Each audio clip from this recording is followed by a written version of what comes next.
बात यहीं पे ख़त्म नहीं होती है दोस्तों। सबसे ख़तरनाक बात आज की जो मुझे ये लग रही है कि ईरान में आप सबको पता है कि ईरान के दोनों तरफ अगर हम भौगोलिक स्थिति देखें तो ईरान इंडियन ओशन से जो रीजन है इंडियन ओशन का ईरान की तरफ जो जाता है वहाँ पे भी यूएस का कैरियर आ चुका है। पूरा ईरान का भूभाग पार करते हुए जो आपका यूरोप की तरफ जो ओशन पड़ता है वहाँ पे भी यूएस का कैरियर ग्रुप आ चुका है। तो इतना ज़्यादा कैरियर ग्रुप इतने हज़ारों किलोमीटर दूर लाके अपना कैरियर ग्रुप लेके आना और ये मुझे लगता नहीं कि ये छोटी बात है। ये कुछ ना कुछ होने वाला है। इसलिए सामने जो आप न्यूज़ देख रहे हो इंडियन एम्बेसी जो है ईरान में उसने बोल दिया है जितने भी इंडियंस हैं ईरान के अंदर, चाहे स्टूडेंट हैं चाहे भाई भक्तगण हैं जो भक्ति भाव से ईरान गए हुए हैं और जो भी बिजनेस पर्सन है, वो तत्काल रूप से बाय एनी मीन्स जो चीज़ उनको मिल रही है ये अपने देश वापस लौटने का जो भी मीन्स ऑफ ट्रांसपोर्ट उनको मिल रहा है बाय लैंड, बाय सी या फिर बाय कमर्शियल एयरलाइंस, फटाफट पहली टिकट बुक कराएं तत्काल प्रभाव से और भारत वापस चले जाएं। ये इंडियन एम्बेसी के शब्द हैं। इससे ये अंदाज़ा लगाया जा सकता है कि बहुत ही जल्द ईरान में कुछ भी हो सकता है। तो कोई 57 की जो डील है वो इंडिया और रशिया के बीच में अभी तक चल रही है, फाइनल नहीं हुई है, सिर्फ बातचीत में ही पेच फंसा हुआ है। तो इसमें ये डील रफ़ाइल जैसी डील तो नहीं होगी कि भाई हमने पहले 36 ऑर्डर कर दिए, फिर 27, फिर अब 114 का हमने पूरा उनको ऑर्डर दे दिया है फ्रांस को। अब ये उतनी बड़ी डील नहीं होने वाली है क्योंकि दोनों के दोनों जो एयरक्राफ्ट हैं वो अलग अलग पर्पज़ को सर्व करते हैं। जो आपका रफ़ाल है वो आपका मीडियम कॉम्बैट एयरक्राफ्ट है और जो सुखोई 57 है वो आपका एकदम 5th जनरेशन एयरक्राफ्ट है। रफ़ाल आपका 4.5 जनरेशन है।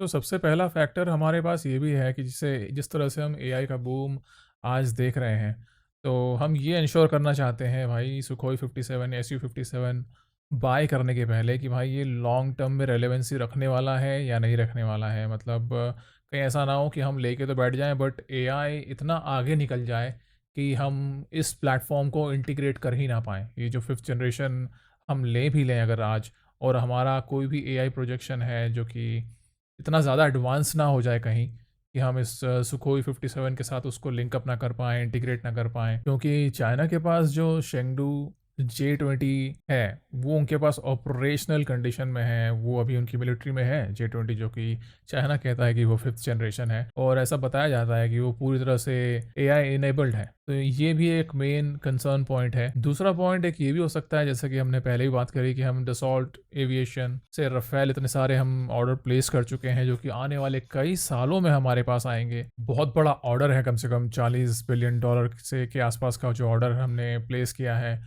रफ़ाल के लिए, 114 रफ़ाल के लिए। इतना खर्चा हम ऑलरेडी कर चुके हैं। ऐसी उड़ती-उड़ती खबर है भी कि अगर एसयू-57 हम लेते भी हैं तो वो उतनी ज़्यादा तादाद में हम लेने नहीं वाले हैं। हम स्टार्टिंग में 5th जनरेशन के नाम पर शायद चाइना को काउंटर करने के लिए मे बी शायद 25 से 30 के बीच में हम शायद ले लें, जिसका अगर वर्थ हम देखें तो $8 बिलियन के आसपास जा सकता है। तीसरा पॉइंट ये भी है कि हमारा खुद का जो इंडिजीनियस प्रोजेक्ट है, हमारा घरेलू प्रोजेक्ट एमका जो चल रहा है, हमारा मेन फोकस उसके उस पर भी तो है कि हम कब तक ऐसा करेंगे कि बाहर से मंगवाते रहेंगे और खुद कुछ नहीं करेंगे। तो एमका जो हमारा प्रोजेक्ट है एडवांस मीडियम कॉम्बैट एयरक्राफ्ट हमारा जिस पर हमें काम करना बाकी है, तो उसमें भी तो आर-एन-डी के ऊपर बहुत सारा पैसा लगने वाला है। तो क्यों ना हम अपने एमका पर काम करें। बट होने को तो कुछ भी हो सकता है, नियर फ्यूचर में आपने कुछ देखा नहीं है। अगर मान लीजिए कि एयरफोर्स को ऐसा लगता है या हमारे डिफेंस फोर्सेस को ऐसा लगता है कि हाँ यार अभी तो नीड है ही है, हमारे जो दोनों तरफ से देखते हुए चाइना को भी देखते हुए हो सकता है कि हमें भी उस जे-20 के कंपटीशन में 5th जनरेशन एयरक्राफ्ट चाहिए ही चाहिए, तो हो सकता है ये डील आगे जा भी सकती है। अगर हम पिछले इस काफ़ी डिसीजंस को देखते हुए चलें, यूएस की ट्रेड डील को देखते हुए चलें, तो जियोपॉलिटिकली अगर उसको समझते हुए चलें तो उसकी इंडिया को वेस्टर्न कंट्रीज़ को भी मैनेज करना है। जब मैं वेस्टर्न कंट्रीज़ की बात कर रहा हूँ तो अब मैं ऐसा समझता हूँ कि ग्लोब में यूरोप जो है वो एक मिड पार्ट हो गया है। मिड यूरोप को मैं वेस्ट में काउंट नहीं कर रहा हूँ। रिसेंट जो सिनेरियोज बिल्डअप करे हैं ट्रंप ने, तो वेस्ट में मैं केवल आप समझ लीजिए कि अमेरिका को ही काउंट कर रहा हूँ। उसको भी हमको बैलेंस करके चलना है। ट्रेड डील में हमने बैलेंस किया है और फिर रशिया को भी हमको बैलेंस करके चलना है और डोमेस्टिक प्रोग्राम्स को भी तो हमको बैलेंस करके चलना है। तो मुझे लगता है ये जो डिसीजंस में देरी होती है हमें डील करने में कि हाँ ये डील करनी है फिर ये डील करनी है, ये इसी रीज़न की वजह से होती है। और मुझे ये बैलेंस और कैलकुलेटेड मूव लग रहा है, मुझे इसमें ना कोई हड़बड़ी लग रही है ना ही मुझे कोई ज़्यादा देरी लग रही है। और अगर हम फूक फूक के कदम रख भी रहे हैं तो इसमें कोई बुराई नहीं है, क्योंकि एयरक्राफ्ट कोई ऐसी चीज़ नहीं होती है कि आपने आज ले लिया और भाई ठंडे बस्ते में चला गया हो 7 साल 10 साल में। कोई भी एयरक्राफ्ट आप अगर लेते हो तो कम से कम आप उसको आप 3 दशक के लिए लेते हो, 3 डेकेड्स के लिए आप उसको लेते हो। इसीलिए इतना बड़ा जब अमाउंट खर्च होता है तो उसमें डिसीजन मेकिंग में टाइम तो लगता है। यूके के प्राइम मिनिस्टर कियर स्टारमर ने यूएस को मना कर दिया है। और इसकी इतनी हिम्मत किस चीज़ के लिए मना करा है आप पूछोगे? इंग्लैंड के अंदर मेनली फेयरफेल्ड में जो यूएस का एयरबेस है वहाँ से यूएस टेक ऑफ नहीं कर सकता ईरान पर हमला करने के लिए। बताओ, ये इसकी हिम्मत हो गई है। और दूसरा जो डिएगो गार्सिया है, अगर हम इंडियन ओशन में जाएं, हमारा जो सदर्न पार्ट है भारत का, वहाँ से नीचे अगर आप थोड़ा सा 25 से 30-35 डिग्री अगर आप दाहिनी तरफ जाते हैं तो ऐसे ही सीधे अगर उसी लाइन में अगर आप जाते जाएंगे तो वहाँ आपको डिएगो गार्सिया पड़ता है। वो ब्रिटिश इंडियन टेरिटरी के नाम से जाना जाता है और वहाँ पर भी यूएस का बेस है। तो वो भी यूज़ करने से यूके ने मना कर दिया, भैया हम आपको आपके ही बेस से प्लेन उड़ाने की अनुमति नहीं देते हैं ईरान पर हमला करने के लिए। अब इसके मेन कंसर्न यूँ है भाई, इसकी हिम्मत कैसे हो रही है मना करने का, तो काफ़ी सारी आड़ ले रहा है ये भाई। मतलब ये भी सिलेक्टिव लोग हैं।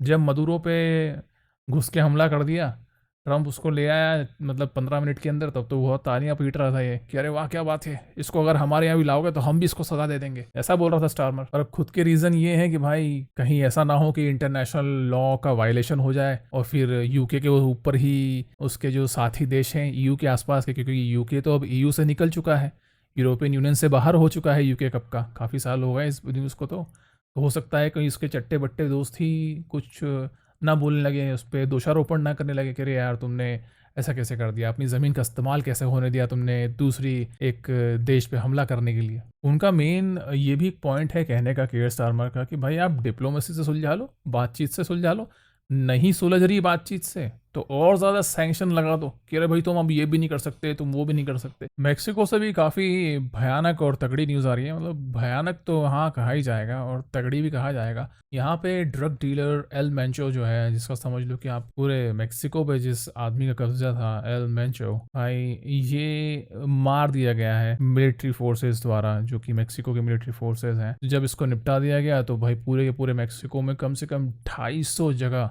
ऐसा नहीं बोल सकते कि प्रदर्शन हुए, 250 जगह इन लोगों ने हमले किए हैं जो कि इसके सपोर्टर थे, इस माफिया ड्रग डीलर और पूरे कार्टेल के जो भी सपोर्टर हैं, जो गुर्गे थे, उन्होंने कई कई जगह बसें फूंक दी हैं, हाईवे पे ले जाके बसों को ही जला दिया, बैरिकेडिंग कर डाली है। और आप समझ लो कि पेट्रोल पंप गए तो पेट्रोल पंप इन्होंने जला जला के फूंक दिए हैं। जहां पर भी ये जो गुर्गे हैं एल मेंचो के, कार्टेल के, वो उनको अगर यूएस सिटीजन दिख जा रहा है ना तो वो उसके पीछे हाथ धो के पड़ जा रहे हैं। तो जो यूएस एम्बेसी है उसने भी कह दिया है कि भाई अभी जो आप जितने भी अमेरिकन मेक्सिको में हैं वो जहाँ पर हैं वहीं शेल्टर लेके बैठे रहें, बाहर ना निकलें, क्योंकि हालात अभी बाहर आपके लिए सेफ़ नहीं है। खैर ये तो कार्टेल है, इनको पैसों से मतलब है, ड्रग्स बेच बेच के पैसे कमाने हैं।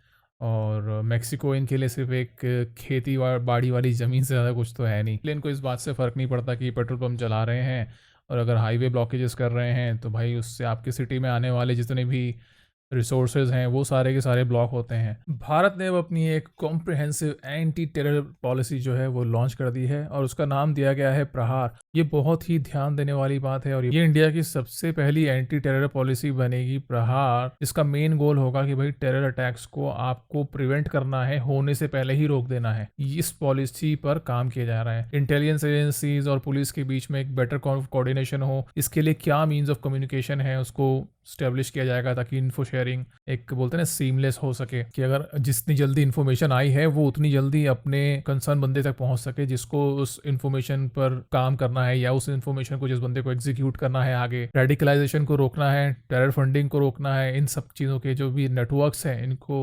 कंप्लीटली ब्रेक करना है। नए नए थ्रेट आजकल जो हैं, जो हम सबको पता है, साइबर थ्रेट हैं, ड्रोन का मिसयूज़ होना है जो बॉर्डर के आसपास यहाँ वहाँ यूज़ होते हैं। सेंट्रल एजेंसी हो चाहे स्टेट की एजेंसी हो, इनके बीच में कोऑर्डिनेशन इंप्रूव होगी और फास्ट होगी। नेशनल सिक्योरिटी प्लानिंग ज़्यादा स्ट्रक्चर्ड होगी, मतलब बहुत सारे उसके आयाम होंगे और भी चीज़ें उसमें इंक्लूड होती चली जाएंगी। जैसे हर चीज़ का अपडेट आता रहता है ना, वैसे हमारी नेशनल सिक्योरिटी प्लानिंग जो है, समझ लीजिए कि उसका भी एक सॉफ्टवेयर अपडेट आ जाएगा। आज यूपी के सीएम योगी आदित्यनाथ सिंगापुर जब पहुंचे तो उन्होंने मुलाकात करी है सिंगापुर के फॉरेन मिनिस्टर से। उनकी बाईं तरफ जो खड़े हैं उनका नाम है डॉक्टर विवियन बालकृष्णन। हाँ, नाम विवियन है और सरनेम है उनका बालकृष्णन। योगी जी का ये दौरा सिंगापुर में इन्वेस्टमेंट को लेकर के था। डिस्कशन के पॉइंट्स ये रहे कि किस तरह से यूपी में इन्वेस्टमेंट लाई जा सकती है, इकोनॉमिक कोऑपरेशन बढ़ाया जा सकता है, उत्तर प्रदेश में इंडस्ट्री, इंफ्रास्ट्रक्चर, स्किल डेवलपमेंट के एरियाज में किस तरह से हम सिंगापुर की मदद ले सकते हैं। कॉम्प्रिहेंसिव स्ट्रेटेजिक पार्टनरशिप इस फ्रेमवर्क किसे कहा जा रहा है,